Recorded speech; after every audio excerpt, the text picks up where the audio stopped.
Hello and welcome. I'm excited to jump in today. Today, we're really focused on how do you take advantage of your summer and how do you take advantage of what you're trying to get done and how you can set yourself up for success. I love this idea of setting something up once and be able to use it for multiple things over and over again and being able to be really successful and not have to put in a lot of thought every time I go to do something new. So that's really the concept we're going to focus on today. So this idea of one template, many uses comes out of that concept and that idea. So that's kind of where we're going. If I haven't met you before, my name is Nathan Wells and I work for Digital Labs. And we're really focused on making things tangible in education and supporting students and their learning in a way that they can then go out and be successful. And we like to make our trainings very hands-on, both with tangible paper, pencil, and digital. So that's where our name comes from, physical and digital. But then also in our series that we do through these shorter webinars, we want to make different technology and different things like Canva more reachable to everybody. And so today I'm going to break down a few things, one of them being that reusable template concept. I'm going to break it down and show some like quick things that we can do with one template, kind of break down some of the AI tools that are built into Canva, how that can support that template, some organizational ideas and how that can help with this idea, and then maybe how to get started and how to kind of jumpstart your journey with that. So that's kind of where we're going. So we're going to dive in. And part of this is an assumption that you have a Canva education account set up. So all of us, if you have an education account, meaning you work at a school, you're part of a school type organization, you can have a free education account, specifically K-12. If you're in a higher ed environment, because I know we work with a lot of universities as well, you're in a slightly different situation, but so many universities seem to have purchased accounts that you probably have one as well. And you can see what account you're in by looking at the bottom left and clicking on that icon down there. Sometimes it's your initials, sometimes it's a little logo. And you can click on that and make sure you're in your work account, your education account. You can also see kind of what account you're in looking across here. And then also, if you're in an education account, you'll see classroom listed on the left. And there's a lot of cool AI tools and great classroom tools that you can find there. I have a whole video, a couple different videos I've done talking about classroom and AI tools and how they can support classroom planning and getting ready for students and how students can use them. And you can find those on our Digital Labs YouTube channel. So if you're here in your education account, if you go to canva.com and get logged in, you could start from scratch. And starting from scratch, you could then develop a template that you reuse over and over again. Now, I want to call out, if you're going to start from scratch, we want to make sure we're starting well, right? Because we don't want to have to redo it over and over again and restart. Now, that may happen, and you're going to learn things as you go. And especially if you're kind of doing this for the first time, trying to come up with a template you can use, you may make tweaks and changes and change things up. But when you go in, I would encourage you to go to projects on the left and set up a folder system that helps support that template idea. So for example, I have one here labeled classroom templates. So maybe these are the items that I've set up that are going to be like my classroom presentations or my note-taking guides or study materials or whatever it is maybe that I'm going to be using that I've created templates for that I'm ready to send out. Maybe I'm going to click the plus at the top right, create a new folder. Maybe I'm going to create a newsletter template that I'm going to use over and over again throughout. So that could be another folder I could create. So setting up a folder system could be a really big helpful part of creating that template system that helps you just reuse something over and over again and make it really simple to help you jump in and get started. Now, you also may find that you have templates that you use for specific purposes. So you may have multiple templates for different things that you're doing, whether it's a newsletter to parents, a newsletter for field trips, and things like that.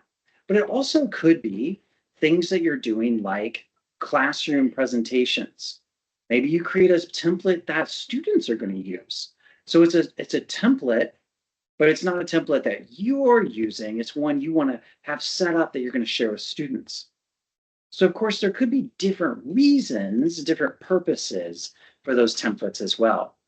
So file structure or folder structure rather can be really helpful. So again, in Canva plus new folder, create that. Also, I just want to point out quickly, if maybe you're moving to or Canva, or you want to add Canva to your workflow of what you're doing in your class, you could also use the import option. So if you already have some things in Google Drive or OneDrive or wherever it is, you can click one of these options and click sign in, and it'll connect. So that way you can bring some stuff over, and that could be really helpful to help you get started quickly and easily. Because again, this whole session, the idea is to make it simple, to make it a little bit less stressful when you're in the midst of the school year, when you're in the midst of kind of when things are moving fast and furious. I taught 7th grade American history for most of my time in the classroom, and teaching 7 periods a day for 7th grade is a lot. My middle school people, you know what it's like. It can be a little crazy. And so having something that's quick and simple and easy and ready to go, so I'm not having to rethink and recreate every time, just lowers that cognitive load in your brain that much better.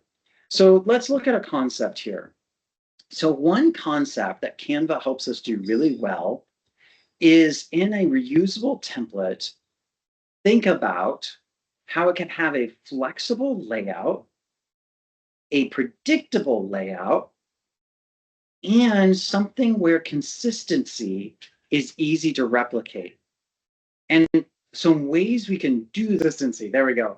There is some good data around consistency and using a similar layout actually helps learners know what to expect. So for instance, if I have a layout that is similar every day, so if our student sees the 3 boxes with a title, and that's a similar layout that I use every time I'm breaking down, let's say, the instructions for the day. And every time we go through instructions, I use a similar layout. Their mind is a little bit at ease and it's less stressful because they're used to seeing that same layout every time we talk about instructions. So there's actually some decent research around that, which is kind of cool. So just that cognitive load piece about what to expect and what they're doing and what we're going to be doing next. So that's a pretty cool thing that we can take advantage of. So consistency reduces decision fatigue for us and helping us as we're planning, but then it also supports learning. So we always want to do things that are going to support learning. So that's a pretty cool aspect.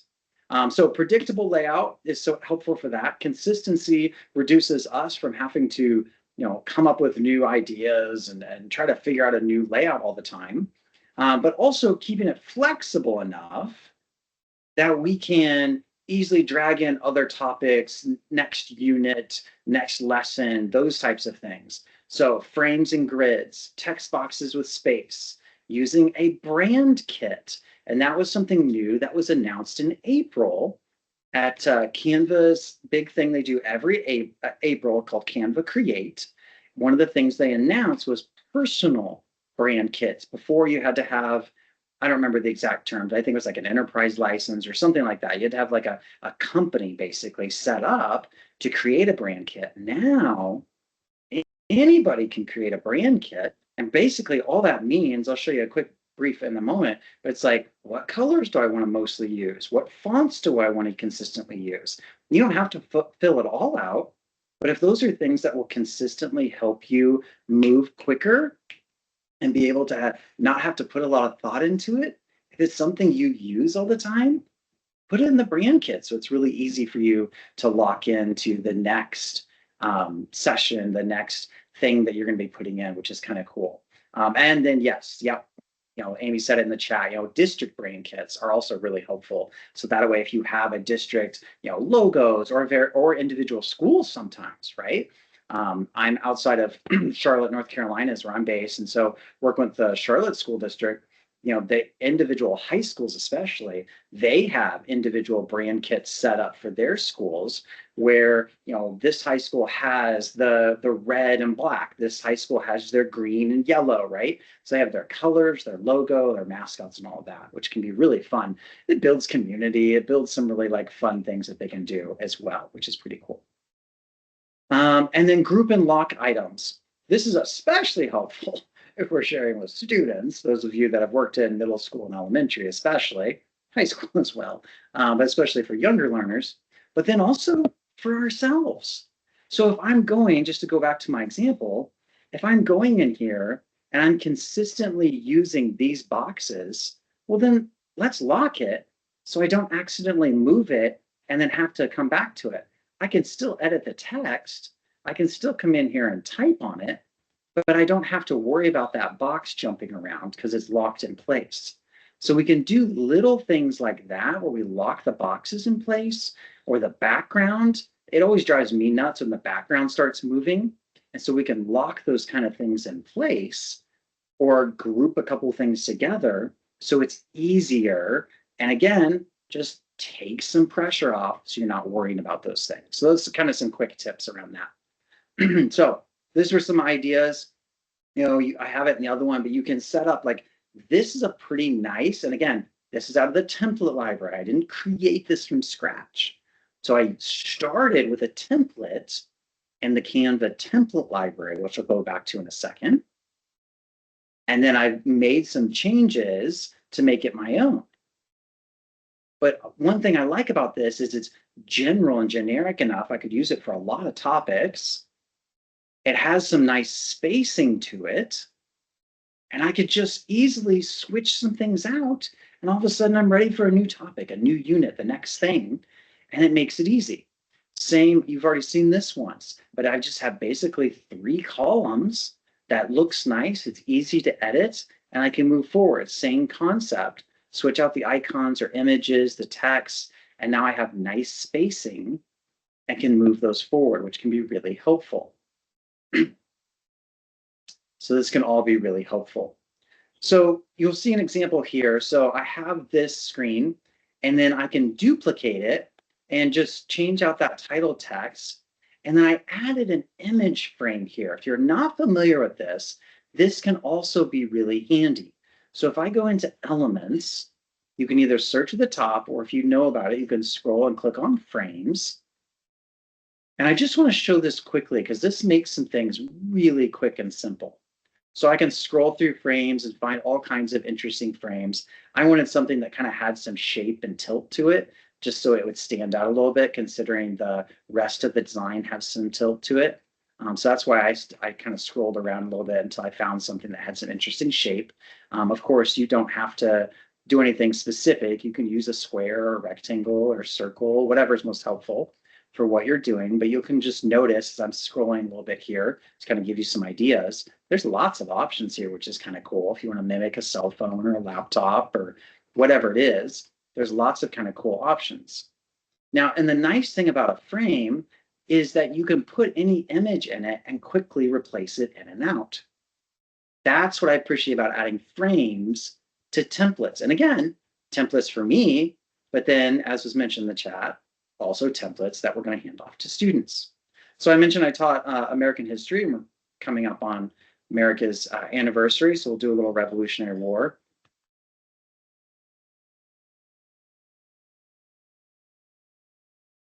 So if I search the database here, and I'm just going to use graphics here, so we're just going to grab nice little soldiers coming through. Not many of these look like Revolutionary War. There we go. So when I drag it, oh, okay. Sorry, I said it and then I didn't do it. This is for images. I searched graphics. So that is a distinction. So I need to go to photos and find something. And of course, photos are only going to be recreations, which is okay. So let's see what we got here. Some of these are kind of cool. Oh, it's kind of neat. So we can, and you notice how it's snapped into that little grid, which is kind of cool. So we have that there. And then if I wanted to, let's say I copied this and I moved on to the next day and we're going on to a next lesson, going on to another day, I can click delete, but notice what happens. The frame is still there. So it's not like I'm trying to go find a new frame, going to try to change the new size of a picture. I don't have to do all that. I can just move on to our next concept and drag it in there, and it still fits. That's not really appropriate for the flag. But, oh, you notice when I click on the trash can, the option it gives me, that's worth pointing out. Do I want to just delete the image or do I want to delete the entire thing? So that's kind of a neat thing to remember, is that it gives us an opportunity to have some control around that. And I'll just point out quickly, if I were to click on crop, it gives me a chance to kind of drag it a little bit into the frame so I can focus on the part that I really want it to focus on as well, which can be really helpful. So image frames help us with images, so pictures, right? Let me use that word correctly. Frames are for photos, right? So when I look at elements over here on the left, I'm in photos. So that's key. Videos as well. And so that's not graphics. That's important to point out. And then I could, of course, could use generate. I could use Magic AI in here as well to generate. If I wanted to try to generate a magic image, I could do that as well. So that's one way we can kind of help our template a little bit. And then I can also, as I said, kind of move this stuff around. So because there's some nice spacing in here, this just makes it easy so that I can move this around. If I have a little bit more text or I need a few more bullet points that day, I have the space to do that. And then again, over on these, same thing, because there's a nice space, maybe we're not doing a book review anymore. We've moved past the book review. Again, I'll stick with my social studies theme. I've moved past the book review, and now we're working on, maybe timelines. So we're going to work on a timeline exercise, and I can change some of these things about what we're doing, when it started, when, we'll just say who and why. Let's just go with that.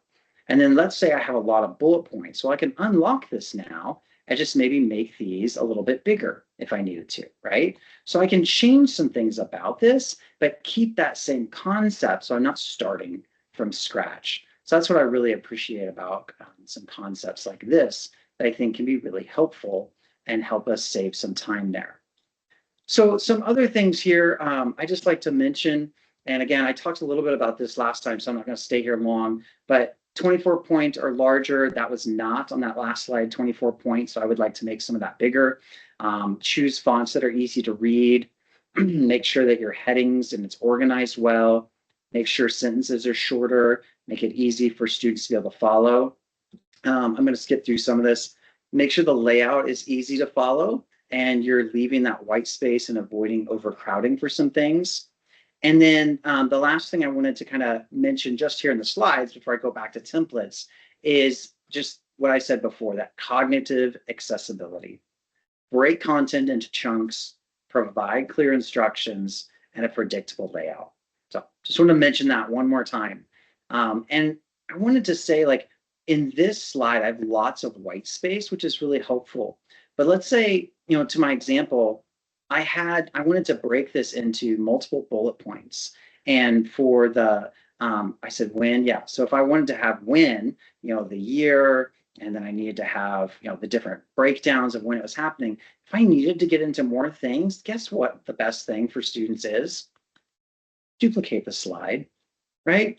Now I can start and do a whole new idea and concept here. I don't need to have it all on one slide. And so that's always going to be the best thing for presenting, especially to younger learners, but even for adult learning. Because really what I want to do here is I'm going to make this a lot bigger. I'm going to go up to 24. So you notice what it's going to do to this slide is it's going to make it too much. So I need to delete part of that, so that way it fits correctly. And so that's the one complaint I have about some of the templates, is I usually am going to go in and make the fonts bigger. But once the fonts are bigger and it's set up and the template's ready to go, again, duplicate, keep using. All right. So how did I find this template? So there's two ways I would point out finding and creating templates that you want to use. So I have this template, and to be honest, this template was a lot more slides. It was probably 15 to 20 slides, I forget exactly, and I deleted almost half of them. And then you can see now I've duplicated a couple as well to show that as an example. But to start out with, it was a lot more. So think about that too. You could delete a bunch, and you also could create your own that go along with it. So when I'm in a presentation, I have templates at the top left. And you can see this is the one I'm in right now called Literature Project. So here's the other layouts I could add in. But I can also go back to here and I can ask it to generate something. So creating book reviews, I could generate one. And I could give it a lot more instructions, right? With all types of AI that we're asking for generative, so generative AI, the more details we give it, the better creation it's going to give us. So we could do that here. But I'm also going to go back to the home page. Let's go all the way back to home in canva.com. You're still with me. I just wanted to mention the templates. If you are on the left-hand side from the home page at canva.com, and you go under more, because I'm zoomed in, you may see yours automatically, but if you don't, if you go under more and click on templates, this is where I started from. And so from here, I searched for book review. So I searched for book review, and that's where I found my template I did, and I specifically under category was in presentation. And so there's some great templates you can start with here and decide what kind of fits what you're looking for. And then the idea then is to take that one, kind of get a preview and see if that's really going to fit what you need. There's some other suggestions underneath it. Sometimes that can be really helpful. That might be what you need as well. So you can go through those. And then from there, you can delete slides, make some changes. And once you have it close to what you want, under File, this is what I was trying to get to. Under File, you can click on Move and put it in that template folder. That's what we were trying to get to. I also would change the name. So I would change the name to whatever you're going to be doing. And then after I change the name under File, click Move and put in that folder. So thanks for sticking with me, those of you that did. I hope that you were able to get something out of our time together, and that this was a helpful little idea for you around putting together templates that you can use both for your workflow within your class and setting your class up and getting going, and then also working with students and being able to share with students and sending templates to them and helping them get going. So I hope that was a helpful idea for you as well. And you can find lots of other ideas that we have going on. This sign up is for our Digital Labs newsletter, and lets you know all of our upcoming webinars and those that we're going to be kicking off for back to school, both in July and August and beyond. We have a lot of ideas and new things coming, so we look forward to connecting with you further. Thanks, everybody. Take care.